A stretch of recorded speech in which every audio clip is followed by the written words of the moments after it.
video. That's what I'm doing today. The leg yield video that I did last time. The next thing that I tend to teach my horses to do is the shoulder in. So I'm going to go through how I ride that today. Maybe do some common mistake type of things and stuff like that. Again, don't do it before your horse is ready. You know, like they have to be pretty good off your aids, especially, you know, like the sideways aids and stuff that you've done with the leg yielding will really help with this exercise.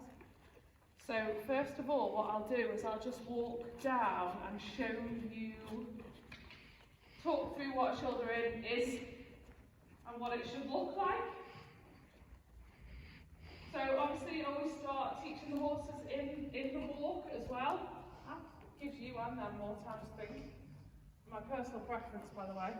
So the shoulder in, what you want to do is bring the horse's shoulder off the track exactly like it suggests. And then now you're going to push them up the track. So the way I tend to think of it is think about, good boy, Odds. Think about riding like you're about to leave the track to go onto a circle, and then just use your inside, so it's my left leg on this ring, to push them up the track. I hope that made sense. I'll come round and do it on the other rein, on the other long side. So what you're looking for is that your horse's legs are on 3 tracks. But what I'm going to do first here is I'll just do a 10-metre circle so I can show you. See that point where I just leave the track there? Too much walk. And that point where I just leave the track there, that is exactly the kind of positioning you want for your shoulder in. And then, like I said, you're looking for the horse's shoulders to come off the track, not the quarters to swing out and hit the ball. Good boy. And you're looking for your horse's legs to be on 3 tracks. You'll see that better in a minute when we put the camera in front, once I've gone through it all with you. But so this inside left leg on this rein is on a track on its own. His outside right hind is on a track on its own. And his other 2 legs, so his right fore and his left hind, they're on the same track. Okay? So what you're looking for, common mistakes is people swing the quarters out. The other common mistake is that someone, let me try and show you that, so they would ride it like this with their inside leg too far back. And you see now how he's just going to run his bum up the wall. Yeah, and he's on 4 tracks. That is not what you're looking for, okay? The other thing people tend to do is they ask for a whole lot of neck bend, and then the horse just stays on the track. You know, like, can you see the difference? He's still just going down the track with his neck bent a lot. So the way to ride it is to try, you definitely need a little bit of flexion in the neck, but it is just that flexion, not a big neck bend. All horses are different, but with him, I'd rather ride it so he was like slightly straighter in the neck, especially when I was teaching him. And then you can put a little bit more bend in here and there.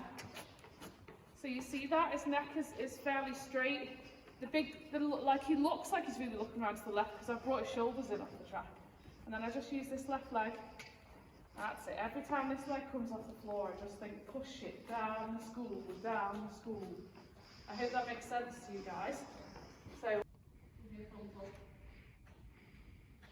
I'm going to show you now, change the camera angle, so I'm coming towards you, so hopefully you can see, so riding straight, and then I'm going to think that 10-metre circle, and then right on the point where the shoulders just off the track. I'm overthinking it myself now. I'm just going to push him up the track. You see that? So he's just on them 3 tracks. Yeah, and what looks like a lot of neck bend is just actually because his shoulders have come away. Good boy. So once you've done that in the walk and you've got them nice and established, you can start doing it a little bit in the trot. So I'll show you what it looks like in the trot. You can obviously do riding, by the way. You might be thinking it's in the trot now, but you don't have to do that.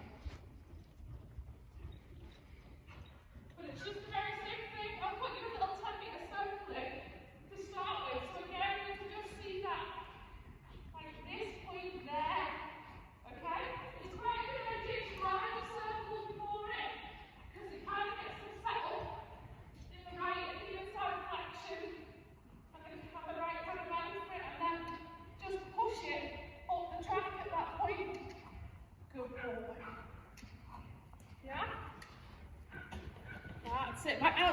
leg is just there by the girth, just to make sure he doesn't run sideways and swing his quarters around. It doesn't do a whole lot, it's more through the inside leg and the outside rein. The outside rein is just there to stop him falling back to the wall or over flexing to the left. So let me just show you the mistakes a little bit from that angle, so hopefully you can see. So if you have the inside leg too far back, what you're going to get is a horse that, if you see him swings his quarters then, rather than we bring his shoulder, you can't do it too much because the wall's there. So you have to make sure that inside leg is on the girth. You are not moving their bum out. You're bringing their shoulders in. I'll just go forward down this one side. And then I'll just come again. And this time I'm going to put you up, neck bend in. So it's not bent through the body, it's just bent through the neck. So you can just see the difference in the positioning.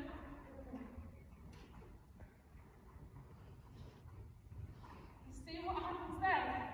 Is with all the will in the world, I'm trying to get his shoulder off the track. But he's stuck. Yeah? So they're the two most common mistakes with it. So keep that neck nice and straight.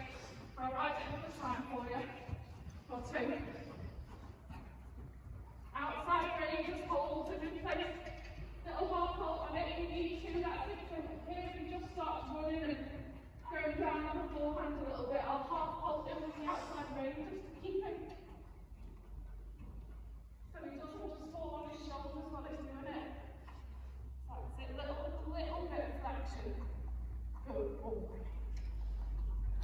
Then just push him down. Little half halt outside rein now because he's starting to drift. And that is how we ride the shoulder in. So I hope you enjoyed it. Let me know if I didn't explain anything well enough. Send me a message, ask whatever questions you want, and I'll see you again next time. Thanks, guys.